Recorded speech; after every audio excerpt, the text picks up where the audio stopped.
They slapped me, tore my dress, and called me trash in front of 200 laughing guests. My boyfriend just stood there, silent. Phones were out, the video was live, millions watching my humiliation. But they had no idea who I really was. And when my father's helicopter landed, their world ended. If this already pulls you in, share and subscribe, because this story is just beginning. The rain had stopped an hour earlier, leaving the Manhattan night cool and damp. The kind of quiet that settles after a storm. Streetlights reflected in shallow puddles outside the Grand Meridian Hotel, where crystal chandeliers glowed through tall windows like distant stars. Inside the ballroom, the air was thick with perfume, champagne, and the low hum of wealth. Harper Ellis stood near the edge of the crowd, 30 years old, slim and steady in her light blue cotton dress that reached just past the knees. The fabric felt soft against her skin, bought from a small shop downtown for less than $50. Her shoulder-length, wavy brown hair hung loose, framing a face that carried quiet strength.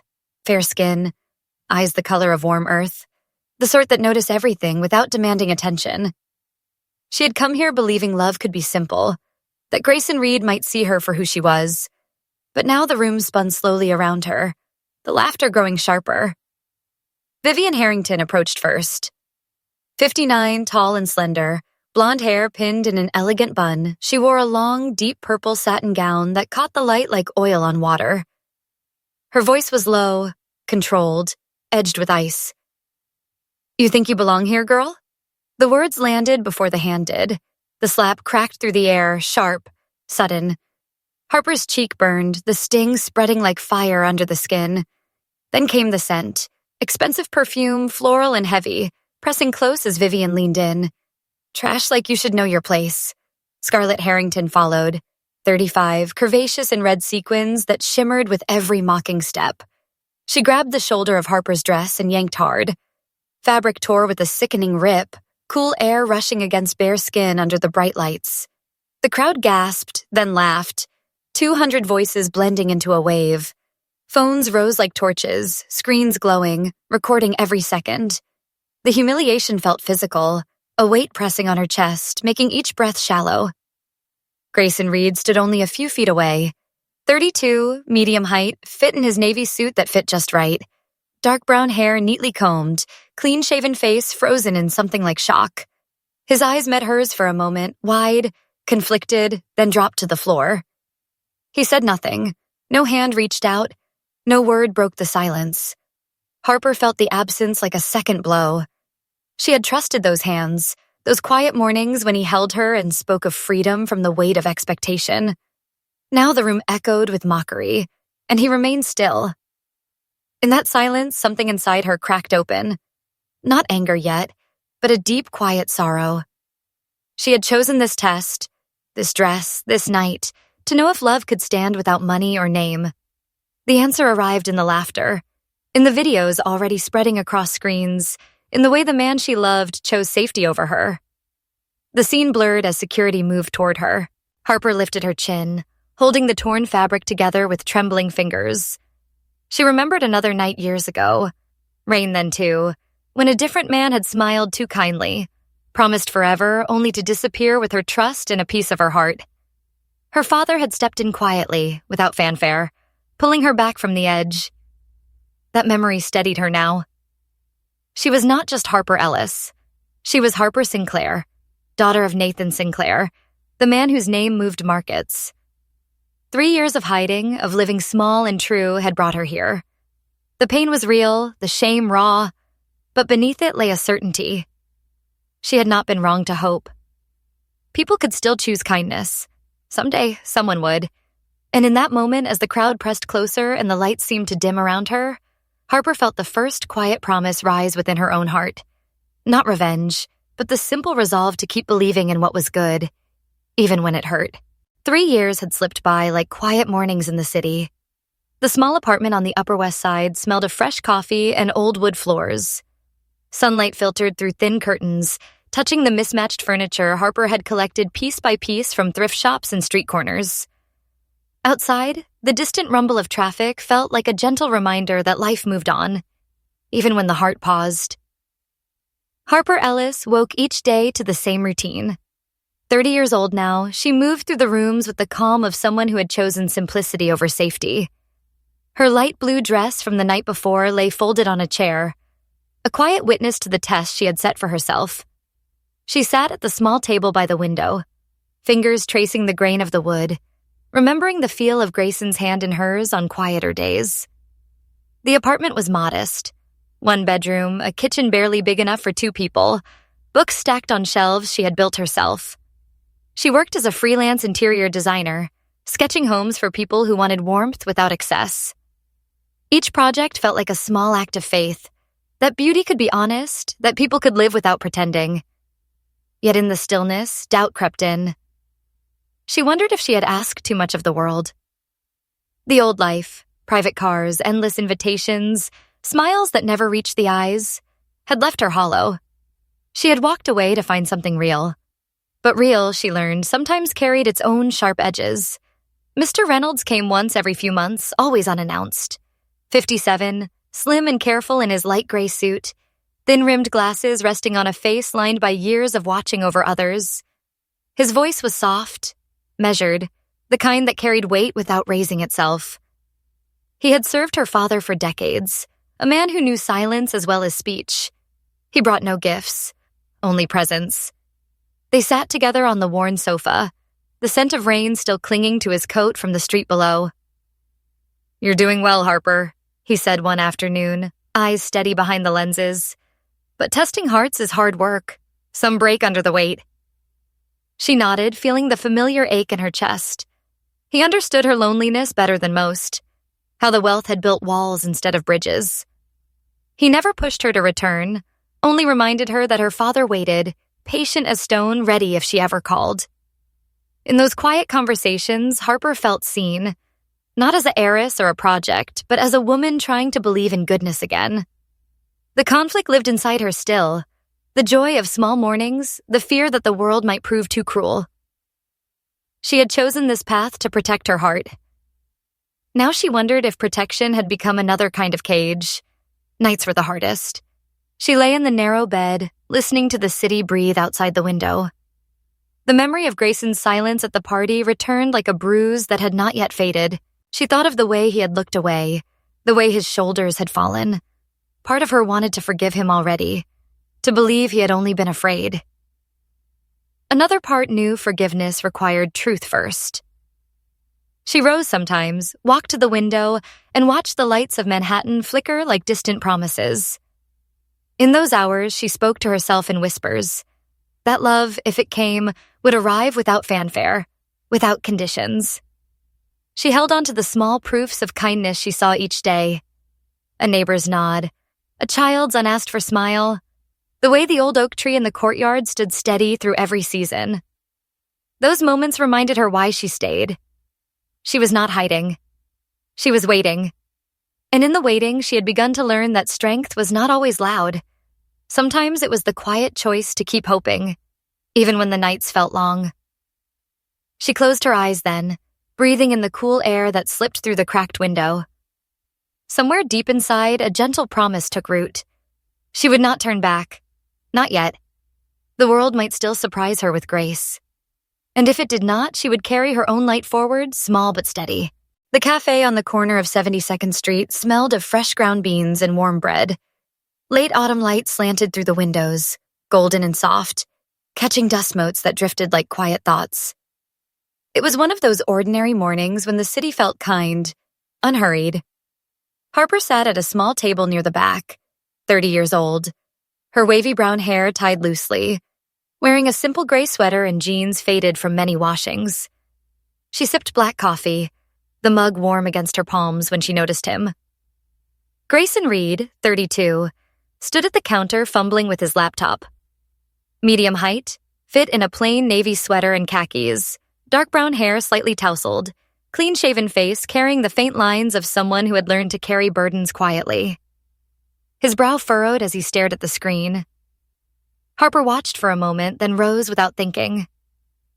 "Mind if I help?" she asked, voice gentle. He looked up, startled, then grateful. She sat beside him, fingers moving over the keys with practiced ease. The error was small, a formatting glitch in a presentation. Within minutes, it was fixed. Grayson exhaled, a small laugh escaping. "You just saved my morning," he said. His eyes met hers, warm, searching, without pretense. In that brief exchange, something shifted inside her, a quiet recognition that kindness could still arrive unannounced. 10 months passed like seasons turning slowly. They met often in the same cafe, then in parks, then in small restaurants where the food was plain but the conversation rich. Grayson spoke of his work at Harrington Estates, the weight of family expectations, the way his father's name carried both pride and pressure.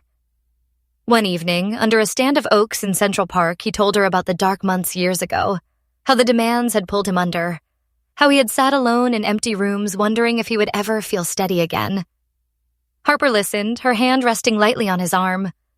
She felt the tremor in his voice, the vulnerability he rarely showed. She shared fragments of her own past. Not the wealth, but the loneliness, the ache of being wanted for what she had instead of who she was. In those moments, trust grew like moss on old stone. Slow, sure, silent. Grayson never pressed for more than she offered. He seemed to cherish her simplicity. The way she laughed at small things, the way she walked without hurry, the way she listened as if every word mattered. "You're real," he told her once, eyes steady. "You make everything feel possible again." One Saturday, they drove out to a quiet spot beyond the city, a meadow where the grass was still green despite the cooling days. They spread a blanket, unpacked sandwiches and apples, watched clouds drift overhead. Grayson lay back, hands behind his head, and spoke of the freedom he felt with her. No expectations, no scripts. He turned to her then, pulled her close, his breath warm against her hair. "I love you," he whispered, "because you make me feel free from all the things that used to bind me. No money, no names, no weight. Just us." Harper closed her eyes, letting the words settle. For the first time in years, she believed someone might stay for the right reasons. Yet even in that tenderness, a small voice inside her stirred. She had not told him who she truly was. Not yet. The decision came quietly. Like a leaf falling, she would go to the family gathering in the dress from the thrift shop. No jewelry, no polish. She would let them see only Harper Ellis, the woman who loved old books, bad jokes, and quiet walks. If they welcomed her then, she would know. If not, she would have her answer. The choice felt heavy but necessary. Love, she thought, deserved to be tested in the light of day. They walked back to the car as the sun dipped low, painting the sky in soft pinks and golds. Grayson's hand found hers, steady and warm. Harper looked at him, memorizing the way the light caught his profile, the way his shoulders relaxed when he was with her. She carried the moment inside her like a small flame, fragile, but real. Whatever came next, she would face it with the same quiet courage she had found in these months. She believed now that goodness could still find its way home. The Grand Meridian Ballroom shimmered under crystal chandeliers, the air heavy with the scent of lilies and polished oak. Evening light had faded to a soft indigo beyond the tall windows, and the faint clink of glasses carried like distant rain. It was the kind of place where people arrived already wearing their best selves. Harper stepped through the wide doors, 30 years old, her light blue cotton dress falling simply to just past the knees, the fabric cool against her legs. No necklace, no rings, only the small silver earrings she had worn since childhood. Her wavy brown hair hung loose, framing a face that held steady calm.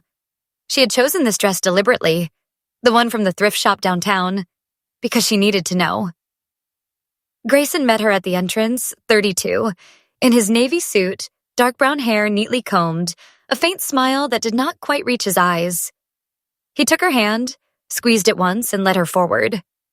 The room noticed her at once. Whispers moved like a slow current through the crowd. She felt the glances, quick, appraising, settle on her plain dress, her unadorned wrists. A few faces softened with quiet sympathy, older women who remembered what it felt like to stand apart. But most turned away, or lifted phones discreetly, capturing the moment as though it were entertainment. Harper breathed slowly, the ache beginning low in her chest. This was the test she had chosen. She told herself it was fair. Vivian Harrington approached first. 59, tall and slender, blonde hair in an elegant high bun, her deep purple satin gown catching every light like dark water. Her voice carried the polished edge of someone accustomed to being heard. "Grayson, darling," she said, eyes sliding over Harper without warmth. "And this is—" The question hung like a judgment. Scarlett followed close behind, 35, curvaceous in shimmering red sequins, long blonde waves cascading down her back, a smile that showed too many teeth. "Oh, how quaint," Scarlett murmured, loud enough for nearby guests to hear. "She looks like she wandered in from the street." Theodore Harrington stood a little apart, 62, broad-shouldered in classic black, gray hair combed back, face set in the quiet severity of a man who had long ago decided what mattered. He said nothing, only watched with cool detachment. The words came faster now, low comments about not quite the right fit, about standards, about how Grayson could do better. Harper felt each one like a small stone dropped into still water, ripples spreading inward. She kept her gaze level, her hands clasped lightly in front of her. Inside, a voice whispered, "This is only the beginning. Be patient. Let them show who they are." Yet the patience felt thinner with every passing minute. Grayson spoke once, softly. "She's a good person, Mom. Give her a chance." His voice held a tremor, a plea almost, but it faded quickly. Vivian's eyes narrowed. Scarlett laughed, light and sharp. The pressure settled over him visibly, shoulders tightening, gaze dropping to the floor. He did not speak again. Harper watched the change in him, the way his hand loosened in hers, then slipped away entirely. The room seemed to grow colder, the laughter around them more distinct. A few guests lingered nearby, their expressions caught between pity and curiosity, but none stepped forward. Phones remained raised, screens glowing like small fires. Harper's heart beat steadily, but the pain grew sharper. A quiet, deep ache that came not from the insults, but from the silence beside her. She had hoped for courage, for a hand that would stay outstretched. Instead, she stood alone in the midst of the crowd. The test was unfolding, and already it carried a weight she had not fully prepared for. Still, she held her ground, breathing in the scent of lilies, listening to the soft murmur of the room. She would endure this part. She had to know. She turned her face slightly toward Grayson, searching for the man who had whispered love under oak trees. His eyes met hers for a moment, wide, conflicted, then slid away. In that brief look, something inside her shifted. Not anger yet, but a sorrow that felt older than the night. She understood now that love could falter under pressure, that even good hearts could bend. Yet she refused to let the disappointment close her off completely. Somewhere deep, a small, steady promise remained. She would see this through, not for revenge, but for the truth it might reveal about both of them. And perhaps in the end, about herself. The ballroom lights seemed to dim for a moment, as though the chandeliers themselves held their breath. The scent of lilies had grown cloying now, mingling with the sharp tang of champagne and the faint metallic edge of fear. The crowd had formed a loose circle, their voices dropping to murmurs that rose and fell like distant waves. Vivian Harrington stepped forward again. 59. Her deep purple gown rustling softly, blonde buns still perfect. Her hand rose without warning. The slap landed clean and hard, a sound that cut through the room like a door slamming shut. Harper's cheek flared hot, the sting spreading outward in slow waves. Vivian's voice followed, low and venomous. "How dare you shame my son?" Scarlett moved next, 35, red sequins flashing under the lights. Her long blonde waves swaying as she reached out. She grasped the shoulder of Harper's dress and pulled. Hard. The fabric gave way with a ragged tear. Cool air rushing against bare skin. Laughter erupted then. Sharp and sudden, spreading through the 200 guests like fire through dry grass. Phones lifted higher, screens bright, capturing every second. Words flew. Gold digger, trash, get her out. Each one landing heavier than the last. Security approached, 2 men in dark suits, faces blank with duty. They took Harper's arms gently but firmly, guiding her toward the exit. She did not resist. Her feet moved, but inside, something deeper began to fracture. Grayson stood rooted, 32, navy suit suddenly too large on him, dark brown hair falling slightly forward as his head bowed. He had not moved since the slap. Not one step. Harper turned to him, her voice barely above a whisper, trembling but clear. "You said you loved me for who I am. The real me. What about now?" His eyes lifted, red-rimmed, glistening, the conflict plain in the way his mouth opened then closed. For a heartbeat, she saw the man who had held her under oak trees, who had whispered freedom. Then he looked away. His shoulders curved inward as though the weight of his mother's gaze and his sister's laughter pressed him down. No words came. No hand reached. The silence between them stretched, vast and final. Harper felt the tears come then, warm and slow, tracing paths down her burning cheek. The pain was not in the torn dress or the slap or the laughter. It was in the absence beside her, the man she had trusted choosing safety over truth. Inside, the fracture widened into something raw and aching. She had hoped for courage. She had believed love could stand. Now she understood it could falter, could bend until it broke. Yet even as the sorrow rose, a small stubborn part of her refused to shatter completely. She would walk away with what dignity remained. The security men led her toward the wide doors, the crowd parting slowly, their murmurs softening into something almost regretful. A few older guests lowered their phones, faces shadowed with quiet shame. Harper kept her head up, one hand clutching the torn fabric to her chest, the other steady at her side. She passed Grayson one last time. He did not look up. The doors opened to the cooler air of the hallway, the sound of the ballroom fading behind her like a dream ending. She paused there, alone for the first time that night, breathing in the faint scent of rain that lingered from earlier. Her heart beat steady despite the hurt, each throb carrying a quiet realization. Love that could not face the light was no love at all. Yet she did not hate him. Not yet. She felt only a deep, weary sorrow. For him, for herself, for the fragility of trust. In that quiet hallway with the distant hum of the city beyond, she made a promise to the part of her that still believed. She would not let this night close her heart forever. Goodness would come again, perhaps in a different form, and she would be ready to recognize it. She stepped forward then, into the night, carrying the wound but also the small, enduring flame of hope that no one could take away. The distant thrum began low, then grew into a steady roar that vibrated through the glass and stone. Outside the Grand Meridian, the night sky lit with the sharp beam of a descending helicopter, its blades slicing the cool air. The sound reached the ballroom like a warning, pulling every head upward. Harper stood just inside the hallway doors, 30 years old, the torn light blue dress clutched to her chest, her wavy brown hair disheveled from the wind that had rushed in with her. Tears still traced silent paths down her face, but her breathing had steadied into something deliberate. The crowd inside had quieted, sensing a shift. Then the doors opened again, and Nathan Sinclair entered. 60 years old, tall and lean, silver gray hair neatly combed, clean-shaven face lined with the quiet authority of a man who had built empires and protected one daughter. He wore a dark gray bespoke suit, white shirt crisp beneath it, no tie, only the weight of presence.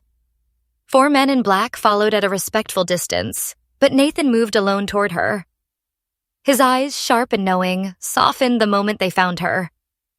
He removed his coat without a word and draped it over her shoulders, the wool warm and heavy, carrying the faint scent of cedar and rain. He drew her close, one arm around her, steady and sure. "I'm here, sweetheart," he said, voice low, the timbre of someone who had waited years for this moment. The room had gone still. Nathan turned slowly, his gaze sweeping the faces, Vivian frozen mid-step, Scarlett's red sequins suddenly dull, Theodore's broad shoulders rigid. "This is my daughter," he said, words clear and unhurried. "Harper Sinclair, you struck her, you tore her dress, you called her trash because you believed she had nothing." His voice carried no rage, only a deep, measured sorrow. "You judged her worth by cloth and coin. That is not power. That is fear. Harper leaned into him, feeling the rise and fall of his breath. She spoke then, voice soft but firm. I came here as Harper Ellis, plain clothes, no name, no fortune. I wanted to know if love could see me without the rest, if kindness would hold when there was nothing left to gain. The words hung in the silence. She looked at Grayson, who stood apart, head still bowed. I needed the truth. Now I have it. Nathan nodded once, then lifted his phone. He spoke quietly into it, the conversation brief. When he ended the call, he addressed the room again. 40% of Harrington Estates belongs to my holdings. That ends tonight. And the videos, every one of them, will serve as evidence. Assault carries consequences. The words landed like stones in deep water. Vivian dropped to her knees first, purple gown pooling around her, hands clasped. We didn't know, she whispered, voice cracking. We only thought she wasn't worthy. Scarlet followed, mascara streaking, red dress forgotten as she sobbed into her hands. Please, we're sorry. Theodore remained standing, 62, black suit unchanged, but his face had changed. Lines deeper, eyes downcast in something like genuine regret. He said nothing, only bowed his head slightly, a silent acknowledgement. The crowd watched, phones lowered now, the air thick with the weight of what had been done. Harper felt her father's arm tighten around her, protective yet gentle. She looked at the family she had hoped might become her own, and saw only broken pride. The sorrow in her chest eased a fraction. Not into triumph, but into a weary understanding. People could wound deeply when afraid, yet she chose not to let their fear become her own. She had asked for truth, and truth had come, painful but clear. In her father's steady hold, she felt the quiet promise of something enduring, that love, when it arrived true, would not need to hide behind names or wealth. It would simply stand. She rested her head against her father's shoulder, listening to the slowing beat of his heart, the faint hum of the city beyond the windows. In that moment, amid the wreckage of the night, she believed again that grace could still find its way back to those who sought it. Not easily. Not without cost. But it could. Weeks passed like slow rain over the city. The headlines faded from the front pages, but the echoes lingered in boardrooms and quiet conversations. Harrington Estates stood empty on certain mornings, the polished marble lobby holding only the sound of footsteps that no longer hurried. Outside, the autumn leaves had fallen, leaving the streets bare and honest. Harper returned to her small apartment on the Upper West Side, 30 years old, the torn dress long discarded but the memory of that night folded carefully away. She lived openly now as Harper Sinclair. No more hiding, no more tests. The mirror showed the same face, but the eyes carried a new stillness. She worked still as a designer, sketching homes for families who wanted warmth more than show. But she gave more time to the shelters downtown, rolling up her sleeves beside people who had lost much and still offered smiles. The work was simple, serving meals, listening to stories, folding blankets, but it grounded her. She felt the quiet dignity in every hand she shook, every thank you spoken softly. The pain of that ballroom night had not vanished, but it had softened into something she could carry without breaking. She understood now that worth was not measured in dollars or invitations. It lived in the small choices, to see another person clearly, to stand when it mattered, to forgive even when forgiveness felt heavy. Mateo Vargas appeared one gray afternoon at the shelter on 125th Street. 32 years old, olive skin, short dark brown hair neatly cut, lean and steady in a navy polo shirt and jeans worn soft from use. He moved with the ease of someone who had long ago decided kindness was not optional. His voice was warm, unhurried, carrying the faint trace of an accent from somewhere farther south. He handed out coats to the line of men and women waiting, never rushing, never looking past them. Harper watched him for days before they spoke. When they did, it was over coffee in the back room, steam rising between them. He told her of a night years ago. Rain then, too, when he had found an older man sitting alone on a bench, coat torn, pride shattered by words that had cut deeper than cold. Mateo had sat with him, listened without judgment, walked him to shelter. I didn't fix his life, he said quietly. But I stayed. That was enough. His eyes met hers, clear, unflinching. When she told him who she was, the name, the wealth, he listened without surprise, without change. "Doesn't matter," he said simply. "You're still the woman who listens to people no one else hears." In that moment, Harper felt something loosen inside her, a knot she had carried since the ballroom. Here was no test, no mask, only a man who saw her fully and stayed the same. The city moved on around them. Videos of that night had spread far, sparking conversations in living rooms and churches, in places where people still believed character outlasted circumstance. Harper walked the streets now without fear of recognition. She thought often of Grayson, of the boy who had whispered love under trees, of the man who had looked away when it cost something. She did not hate him. She pitied the fear that had silenced him, and she hoped in some quiet corner of her heart that he might one day find the courage he lacked that night. Forgiveness had not come all at once. It arrived in pieces, on rainy mornings, in the shelter's warmth, in Mateo's steady presence. She learned that real love did not need to prove itself in grandeur. It arrived in the ordinary, a shared glance, a hand extended without expectation, a willingness to stand when the room turned cold. She believed now that goodness was not rare. It was simply chosen, day after day, by those who remembered what it cost to look away. She stood one evening on the small balcony of her apartment, watching the lights of Manhattan flicker below. The air carried the faint scent of coming winter. Mateo's words returned to her.